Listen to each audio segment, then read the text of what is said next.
3 years, 100 races, and one of the greatest drivers in NASCAR history can't seem to find victory lane no matter how hard he tries.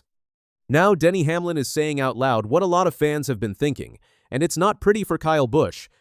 Let's back up and talk about what happened at Bristol Motor Speedway on Sunday, because this whole thing really boiled over there. The Food City 500 was race number 8 of the 2026 Cup Series season, and Kyle Busch came in with something to prove.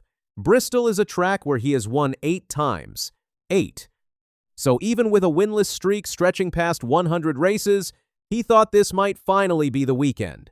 It didn't go that way, not even close. Things started going sideways on lap 312. Riley Herbst came around and spun Kyle Busch right off turn 4. Eric Jones and Christopher Bell got caught up in the mess too, and the caution came out. Busch was already fighting a race car that just would not cooperate. It was loose, it was sliding, and nothing his team tried seemed to fix it. That's when things got heated on the radio. Crew chief Jim Pullman finally lost his patience and snapped, "What is the fricking problem now? Is the thing sideways or is it plowing?" He followed it up with, "What the heck does it look like?" The spotter tried to help, but nobody had answers. You could feel the whole number 8 team melting down in real time. And then, with just 4 laps to go, Kyle Busch did what Kyle Busch does. He went and got his payback. He turned Riley Herbst right into the fence. It was classic Rowdy. Old school, no apologies, eye for an eye. The only problem? It brought out a caution at the worst possible moment, and that caution almost changed everything for another driver. Ty Gibbs was out front. He was cruising. He was about to win his very first career Cup Series race. And remember, Ty Gibbs is the guy who basically took Kyle Busch's old seat at Joe Gibbs Racing when Busch left for Richard Childress Racing. So the caution reset the whole field, forced an overtime restart, and suddenly Ryan Blaney had a real shot to steal the win away from Gibbs. Gibbs did manage to hold Blaney off in overtime and grab that first win, but it was close, really close, and the NASCAR world started asking a big question right away. On the podcast The Teardown, reporter Jeff Gluck laid out just how wild this almost got. He said, "How different would this podcast be right now if Ryan Blaney had beaten him on the restart because Kyle Busch wrecked Riley Herbst to deny not only a monster car, but to deny the guy that replaced him his first career victory as he was on his way to a win?" Gluck called it a holy crap moment. It would have been the only thing anyone talked about all week. His co-host, Jordan Bianchi, pictured Kyle Busch's drive home afterward and said, "Kyle, I can just imagine on the drive home. I don't know if he's flying or driving, but let's just say he's driving. That 3-hour drive home, he's sitting there just laughing to himself the entire way."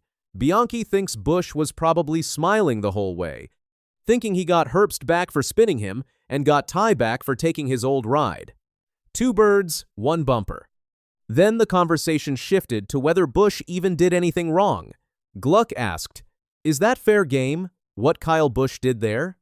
He pointed out that Herbst did turn Busch earlier in the race, so Busch had a reason. Bianchi said, "This is the gray area NASCAR always lives in. Fans want rough racing. They want the bumpers. They want the 'he did me dirty, I got one coming back' stuff. But when it nearly costs another driver his first career win, that's a problem." Bianchi said, "You can't have it both ways. If you want guys to use bumpers and do all of these things, there are going to be ramifications from this we're uncomfortable with. That's just part of it." Now, here is the rough part for Kyle Busch.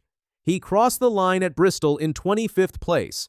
That's his 4th straight race, finishing outside the top 20.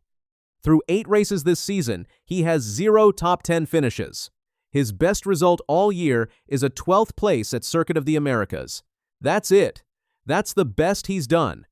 And this is where Denny Hamlin stepped in on his Actions Detrimental podcast and started saying things nobody really wanted to say out loud. Hamlin thinks the Kyle Busch era might actually be over, and he thinks it's been over for a lot longer than fans realize. He said, "We keep talking about this, but the last couple of years at Joe Gibbs Racing was not good. It's been like this for 5 years. 5 years. Think about that." Then Hamlin hit even harder. He said, "You're a Hall of Fame Mount Rushmore driver, and if you're one of the greatest, then carry better than your teammate that's only won 10 races. I think he should be able to do that, but it's not happening. He's talking about Austin Dillon, who actually won back-to-back at Richmond recently. Kyle Busch can't consistently beat his own teammate right now, and that teammate has only 10 career wins.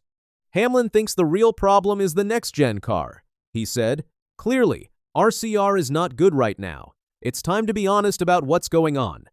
I think he doesn't know how to get the speed out of the next-gen car on a consistent basis. He pointed out that when Busch won those 3 races back in 2023, teams were still figuring this car out. Everybody was guessing. Now, the field is super tight. Every team has gotten smarter. There's nowhere to hide. Hamlin made sure to be respectful too. He said, "This is just my opinion, and I can't hold a helmet to Kyle Busch on talent, but I just think that this is not new. He's struggled for 5 years now, so we just have to be honest about our expectations." And then the line that probably stings the most. If you're expecting Kyle Busch to just go back to victory lane, you're going to be very disappointed. Hamlin even brought up a comparison to Jimmie Johnson. Johnson won the championship in 2016 and then pretty much fell off the map as a competitive driver right after. Hamlin wondered if Kyle Busch hit that same wall. He said, "Sometimes the light switch goes off at different times. I don't know." Hamlin also wondered if Busch is being too hands-on with his team. Instead of just telling his crew chief how the car feels, Busch apparently tries to tell them exactly what to change. Hamlin thinks that might be part of the problem. He said, "Maybe he just says, 'I am going to give you feedback and just drive the car,' because it's the driver's job to send them in a direction, but that doesn't mean telling them what to change." You could tell Hamlin wasn't enjoying any of this. He said, "I genuinely don't like seeing one of the most polarizing and popular and talented guys in the sport running where he is at right now. But this is the new reality we have to set ourselves in until we see any kind of change." And here's the scary part for Kyle Busch. His contract with Richard Childress Racing runs out after this season. He's not going back to Joe Gibbs Racing, where he drove alongside Hamlin from 2008 to 2022. Maybe Spire Motorsports opens up a seat. Maybe. But Hamlin made a really blunt point about that too. If you can't beat Austin Dillon in equal cars, why would another top team hand you a ride? Let's put it all in perspective. Kyle Busch is still the winningest active driver in the Cup Series with 63 wins. He's 9th on the all-time list. He's a 2-time champion. Between 2005 and 2023, he won at least 1 race every single year. That streak is dead. His last win was way back in June of 2023 at Gateway. And since then, it's been 100 races of heartbreak, crashes, and 25th place finishes. Hamlin summed the whole situation up pretty simply. He said, "I can say it's not working. I don't have the answers, and I think we have to live in this reality for the time being." And that might be the hardest part of this whole story. Nobody has the answers. Not Hamlin, not the team. Maybe not even Kyle Busch himself.